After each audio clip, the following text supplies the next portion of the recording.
आज के इस वीडियो में हम आपको 4 पॉइंट्स बताएंगे कि जिनकी मदद से आप किसी और की शादी में स्पीच डिलीवर कर सकते हैं। सबसे पहले तो मैं आपको कहना चाहूंगा कि आपको अपनी स्पीच की शुरुआत संबोधन के साथ और दूल्हे और दुल्हन को बधाइयां और शुभकामनाएं देकर करनी है। ये आप अपने हिसाब से कर सकते हैं। उसके बाद जो सबसे पहले पॉइंट को आपको कवर करना चाहिए वो है कि आप इनडायरेक्टली यह बताइए कि शादी का महत्व क्या होता है, शादी क्यों करनी चाहिए। मैं आपको एग्जांपल देता हूं कैसे बोल सकते हैं। कुछ इस प्रकार से, साथियों, कुछ दिनों पहले मैंने एक कहानी को पढ़ी हुई थी। आप सभी के साथ उस कहानी को मैं शेयर करना चाहता हूं। दरअसल एक गुरु थे और एक शिष्य थे।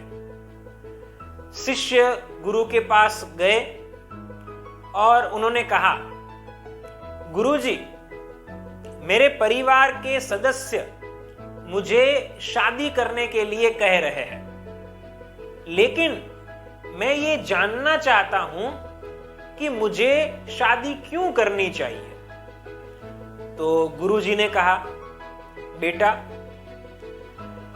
शादी करने से आपको पूरे जीवन के लिए एक साथी मिलता है। उस जीवन साथी के साथ आप अपने पूरे दिन को बिता सकते हो, बाहर ट्रिप पे जा सकते हो, अपने सुख और दुख को बांट सकते हो और यह सब पूरे जीवन तक कर सकते हो। तो यहां पर शिष्य ने कहा कि गुरुजी, ये सब तो मेरे बाजू में जो दोस्त रहता है किरण, उसके साथ भी मैं करता हूं। मैं पूरा दिन नॉर्मली उसके साथ ही बिताता हूं, बाहर घूमने के लिए जाता हूं, अपने सुख दुख को बांटता हूं। तो गुरुजी ने कहा, देखो बेटा, शादी नॉर्मली ऑपोजिट जेंडर वाले व्यक्ति के साथ होती है। उसके पीछे का कारण यह है कि इंसान की एक जरूरत होती है और वो जरूरत होती है प्यार की जरूरत। जब ऑपोजिट जेंडर के साथ शादी की जाती है तो इंसान की वो जरूरत पूरी होती है, तो इसलिए शादी करनी चाहिए। तो मेरा यहां पर कहना ऐसा है कि ये स्टोरी मुझे बहुत ही अच्छी लगी कि जिसके कारण मैंने आपके साथ शेयर की। बहुत सारे लोग होते हैं कि जो शादी इसलिए कर देते हैं क्योंकि लोग शादी करते हैं, इसलिए उन्हें भी शादी करनी होती है, करनी चाहिए, ये उनके दिमाग में बिलीफ सिस्टम होते हैं, इसलिए शादी करते हैं। या फैमिली प्लानिंग के लिए कुछ लोग शादी करते हैं। लेकिन हम सबको शादी का सही मायने में अर्थ क्या होता है इसे भी समझना चाहिए। तो इस प्रकार से आप सबसे पहले मुद्दे को कवर कर सकते हैं और लोगों को इनडायरेक्टली शादी का इंपॉर्टेंस बता सकते हैं। अब आगे बढ़ेंगे और शादी के समारोह में स्पीच में सेकेंड पॉइंट को इंक्लूड करेंगे और वो पॉइंट रहेगा कि हम लोगों को हमारे एक्साइटमेंट के बारे में बताएंगे। आप कुछ इस प्रकार से बोल सकते हैं,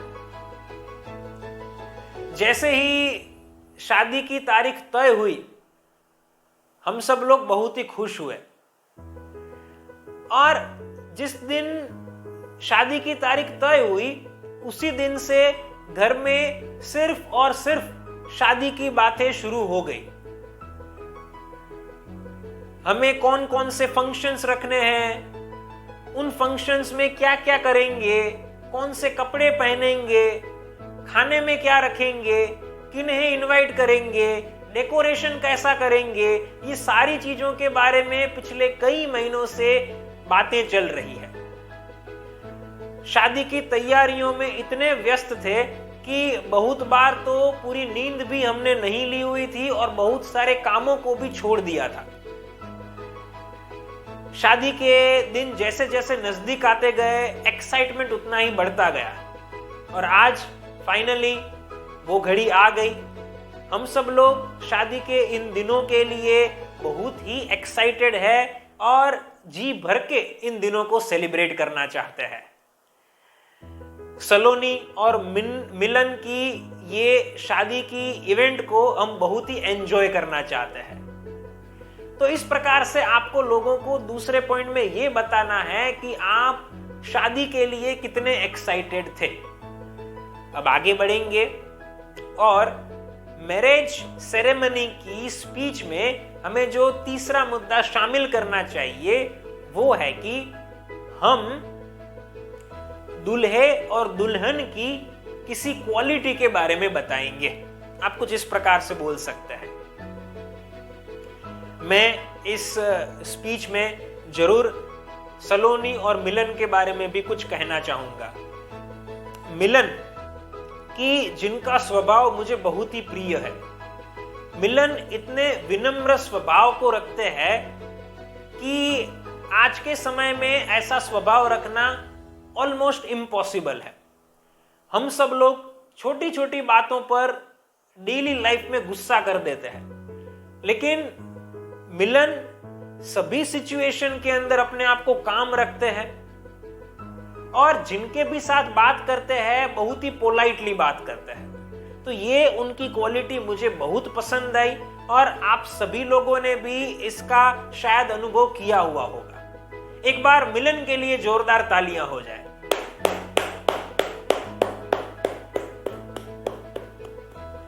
हाँ, सलोनी के लिए भी मैं कुछ कहना चाहता हूं। सलोनी कि जो घर के सभी सदस्यों को जो भी काम होता है उसमें मदद करते हैं। हर रोज घर में जिनका नाम सबसे ज्यादा लिया जाता है वो लिया जाता है सलोनी का। सलोनी ये कर दो, सलोनी वो कर दो, सलोनी ये चाहिए, सलोनी वो चाहिए, और सलोनी सभी के लिए हमेशा तैयार रहती है। तो I am proud of you Saloni. तो इस प्रकार से आप तीसरे मुद्दे को कवर कीजिए और मैरिज सेरेमनी में स्पीच को कंटिन्यू कीजिए। अब हम आगे बढ़ेंगे और शादी के इस फंक्शन की स्पीच में जो चौथा और आखिरी पॉइंट हमें कवर करना है वो है कि हम दूल्हे और दुल्हन के साथ हमारी जो यादें हैं उन्हें साझा करेंगे। आप कुछ ऐसे बोल सकते हैं। सलोनी, तुम्हारे साथ जो यादें बिताई हुई है वो यादें मैं कैसे भूलूंगा। बचपन से लेकर बड़े होने तक बहुत सारी मेमोरीज को हमने क्रिएट किया हुआ है। बचपन में साथ में खेलना,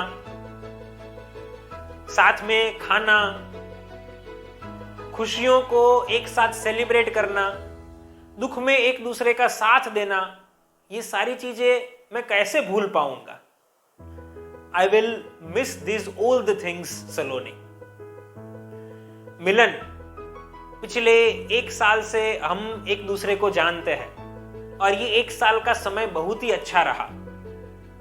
पिछले 1 साल में हम बहुत बार देर रात तक अलग अलग विषयों के बारे में बातें करते थे, साथ में ट्रिप पर जाते थे, रेस्टोरेंट में खाना खाने के लिए जाते थे, एक दूसरे के घर आना जाना होता था। ये सारी मेमोरीज मेरे लिए बहुत ही अच्छी रही। Thank you very much for this memories. तो इस प्रकार से आपको दूल्हे और दुल्हन के साथ बिताई हुई यादों को बतानी चाहिए और अपने लास्ट पॉइंट को कंप्लीट करना चाहिए। ये पॉइंट खत्म हो जाता है, उसके बाद आप लोगों को थैंक यू कहिए और अपनी स्पीच को समाप्त कीजिए। तो दोस्तों, इस प्रकार से मैंने आपको ये बताया कि आप किसी की शादी में स्पीच कैसे दे सकते हैं। अगर आप एक पावरफुल पब्लिक स्पीकर बनना चाहते हैं तो आप हमारे online live public speaking course को ज्वाइन कर सकते हैं। नीचे दिए गए नंबर के ऊपर आप हमें अभी कॉल कीजिए। मैं आपसे पर्सनली बात करूंगा, आपकी सारी प्रॉब्लम्स और रिक्वायरमेंट्स को सुनूंगा और समझूंगा और आपको पर्सनल ट्रेनिंग देकर एक कॉन्फिडेंट और परफेक्ट पब्लिक स्पीकर बनाऊंगा। फ्रेंड्स, फिर मिलेंगे एक नई वीडियो के साथ। Thank you.